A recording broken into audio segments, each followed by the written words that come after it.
नमस्कार। Online YouTube class में आप सभी का स्वागत है। मैं डॉक्टर जसराज शर्मा। विद्यार्थियों, आज से हम सूरदास की व्याख्याएं शुरू कर रहे हैं।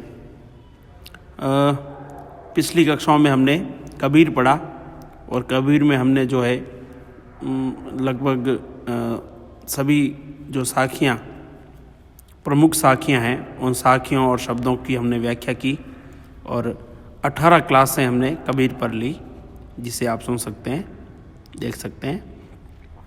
आज हम सूर शुरू कर रहे हैं। जैसा कि हम जानते हैं कि हिंदी साहित्य में सूर जो है सूर्य के नाम से जाने जाते हैं। सूर है ना। तुलसी शशि उडगन के सब उदास, बाकी सब खद्योते हैं जहाँ ता करत प्रकाश। यानी सूर है वो हिंदी साहित्य के सूर्य हैं। कहने का भाव यह है कि उन्होंने अपनी सगुण भक्ति के द्वारा जो है पाठकों में और सामान्य जन में जो एक भगवान कृष्ण के प्रति जो प्रेम और भक्ति का भाव जो उत्पन्न किया है, इस कारण से उनको जो है हिंदी साहित्य का सूर्य कहा जाता है। और जब सूर का देहावसान हुआ, उस समय जो है इनके गुरु ने कहा था कि पुष्टि मार्ग को जाज जाहत है, जिनको जो कुछ लेना हो सो लेओ, है ना। तो यानी कुल मिलाकर के जो सूरदास हैं वो अष्ट छाप के जो कवि हैं उनमें सर्वोपरि कवि थे। हम जानते हैं कि विठलनाथ ने अष्ट छाप के कवियों का एक मंडल बनाया था, उसकी स्थापना की थी और उसमें 4 शिष्य विठलनाथ के थे और 4 शिष्य वल्लभाचार्य के थे, है ना। तो ऐसे उस सूर को हम लेते हैं जिन्होंने साहित्य सूर सागर लिखा, साहित्य लहरी लिखा और जिन्होंने सूर सारावली नामक रचना लिखी, जिनकी सूर सागर बहुत प्रसिद्ध है। और उस सूर सागर का ही एक अंश है भ्रमर गीत। भ्रमर गीत जो है, जिसमें ये जो हम पद पढ़ेंगे, ये भ्रमर गीत के तहत जो है लिए जाते हैं, जिसमें निर्गुण पर सगुण की विजय, या मैं यूँ कहूँ कि ज्ञान पर प्रेम की विजय, उसको यहाँ पर गोपिकाओं के तर्कों द्वारा सूर ने स्थापित किया है, उद्घाटित किया है। और कथा वस्तु का जो मूल जो कथानक है वो ये है कि जब श्री कृष्ण मथुरा चले जाते हैं, अक्रूर जी उनको मथुरा ले जाते हैं, और उस समय जो है श्री कृष्ण को था कि भाई गोपिकाएं मेरे बिना रह नहीं सकती। तो उन्होंने गोपिकाओं की वेदना को हल्का करने के लिए, और चूंकि उद्धव जो है उनके कृष्ण के मित्र थे और उनको अपने ब्रह्म ज्ञान पर, तत्व ज्ञान पर बहुत अभिमान था, और श्री कृष्ण कहीं न कहीं उनके अभिमान को भी जो है कम करना चाहते थे। तो उन्होंने जो है उद्धव को कहा कि अगर तुम्हारा इतना निर्गुण ज्ञान इतना ऐसा है तो तुम जो है जाओ उस गोकुल की गोपिकाओं को ये ज्ञान दो, जिससे कि वो इस तत्व ज्ञान को समझ सके। उद्धव को अपने में बड़ा विश्वास था कि मैं जाऊंगा और गोपिकाओं को जो है निर्गुण ज्ञान के रंग में रंग दूंगा।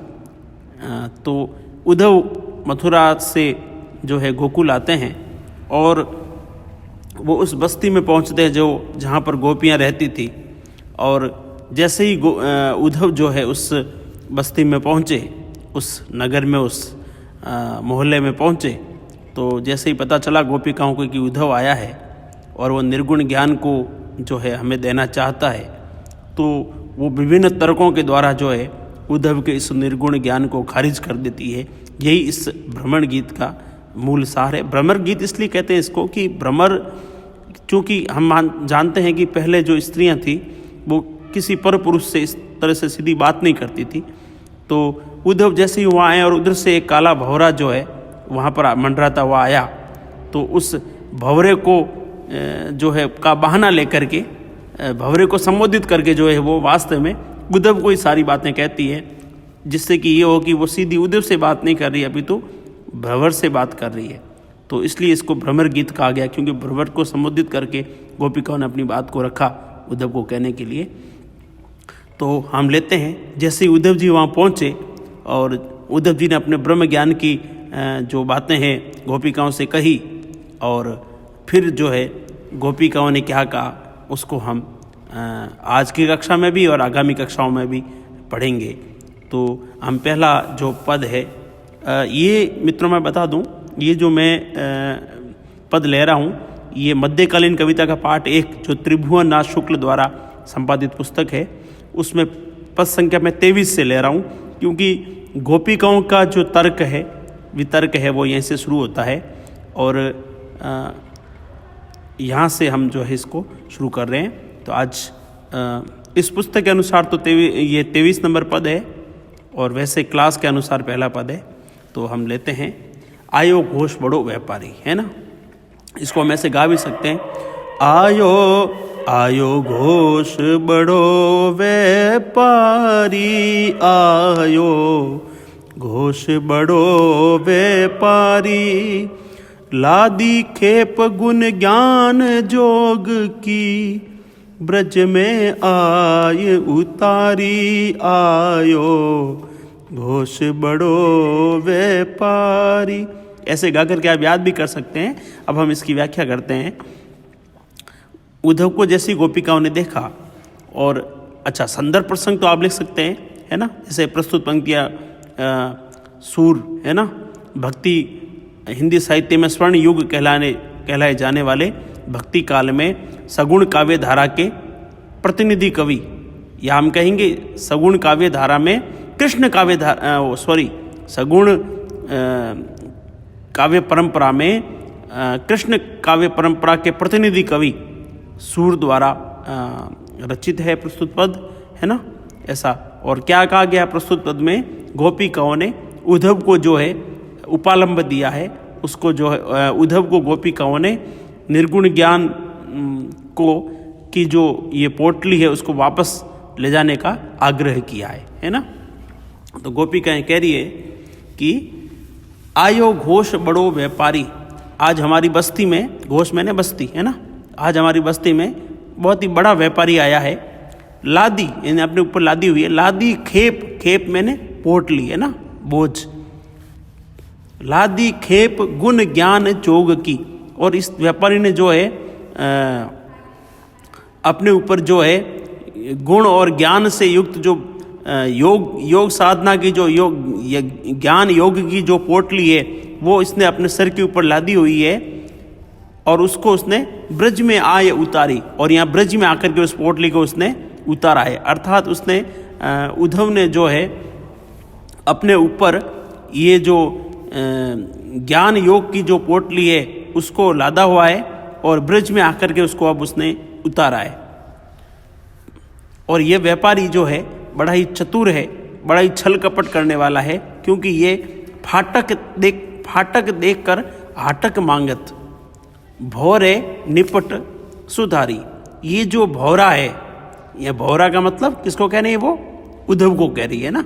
ये जो भौरा है वो बड़ा ही जो है चतुर है, निपट में ना बड़ा ही चतुर है, ये जो है अपने आप को बड़ा चतुर मानता है, बड़ा चतुर समझता है, जो कि क्या कर रहा है, फाटक देखकर हमको जो है निर्गुण ज्ञान रूपी जो असार वस्तु है, फाटक का मतलब कचरा है ना, तो कचरा लिखना अच्छा नहीं लगता है, असार वस्तु कह सकते हैं हम, है ना। तो ये जो है निर्गुण ज्ञान रूपी जो असार वस्तु है वो हमें देना चाहता है, और उसके बदले में हाटक मांगत, जो कृष्ण प्रेम रूपी जो सोना है उसको ये बदले में हमसे मांगता है।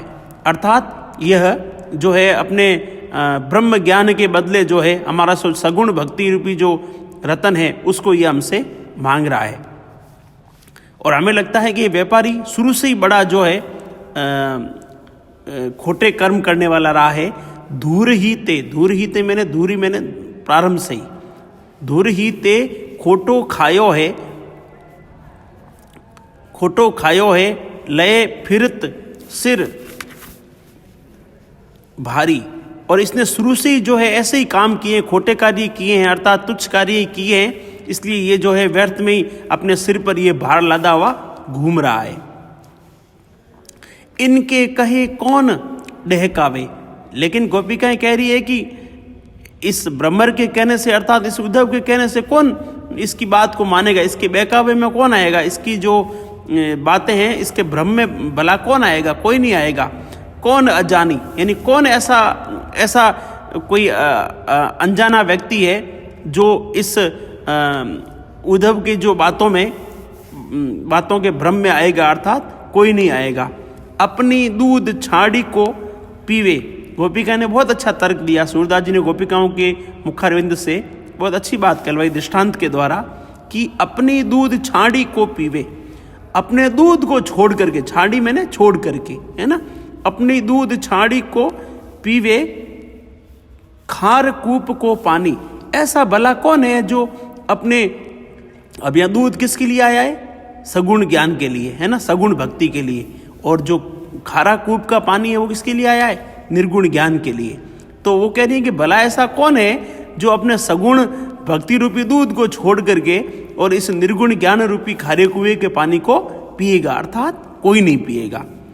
वो गोपिकाएं कह रही है कि उद्धव जानू, ए उद्धव, आप अगर वास्तव में हमारी बात मानते हो तो आप ऐसा करो, उद्धव जानो, उद्धव जाऊ, जाऊ मैंने जाओ, उद्धव जाऊ सवार मैंने तुरंत, अभी, है ना, उद्धव जाऊ सवार यहाँ ते, कि वास्तव में तुम हमारी बात मानते हो तो तुम अब यहाँ से तुरंत जाओ और बेगी, बेगी, बेगी आप समझते हैं, अपने राजस्थानी में भी ऐसा प्रयुक्त होता है ना, बेगी मैंने तुरंत, बेगी बहुर, बेगी गहरू, बेगी गहरू जनी।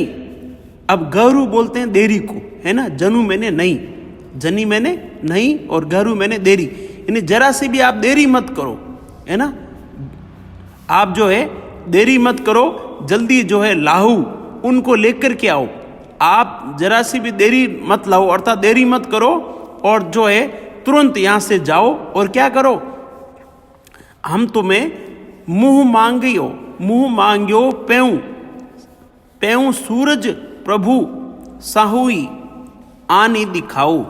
हम तुम्हें मुंह मांगा जो है, मुंह मांगी वस्तु देंगी, लेकिन बस ये है कि तुम तुरंत जाओ, देरी मत करो। और जो है सूरदास जी कहते हैं कि हमारा जो साहुई मैंने स्वामी, हमारा जो स्वामी प्रभु श्री कृष्ण है, उनको जो है तुरंत तुम यहाँ आकर के दिखाओ, अर्थात उनके दर्शन हमको करवाओ, हमें तुम्हें मुख मांगा, हम तुम्हें उपहार देंगी। अर्थात कहने का भाव ये है कि गोपिकाओं ने उस उद्धव जो निर्गुण ज्ञान तत्व को जो लेकर के आया है उसको वो जो है खारिज कर रही है। उनको कह रही है कि भाई ये जो निर्गुण ज्ञान रूपी जो तुम्हारे ज्ञान की जो ये पोटली है, ये यहाँ पर नहीं बिकने वाली है।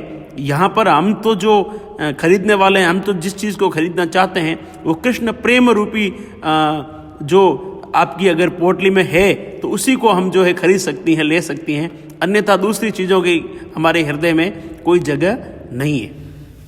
तो यहाँ विशेष में आप लिख सकते हैं कि गोपिकाओं की जो श्री कृष्ण के प्रति जो अटूट आस्था है वो यहाँ पर अभिव्यक्त हुई है।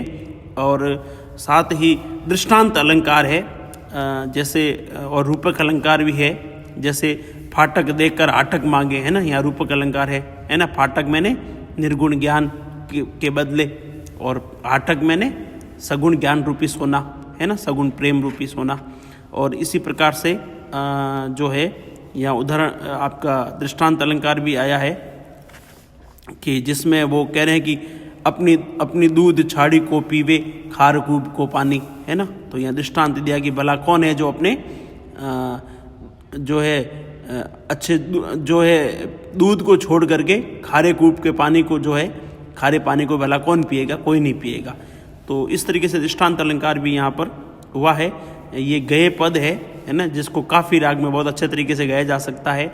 और साथ ही इसमें जो है गोपिकाओं का एकनिष्ठ प्रेम है श्री कृष्ण के प्रति, वो भी यहाँ पर बड़े ही जो है सरल और सहज शब्दों में भक्त कवि सूर ने उसको यहाँ पर रेखांकित किया है।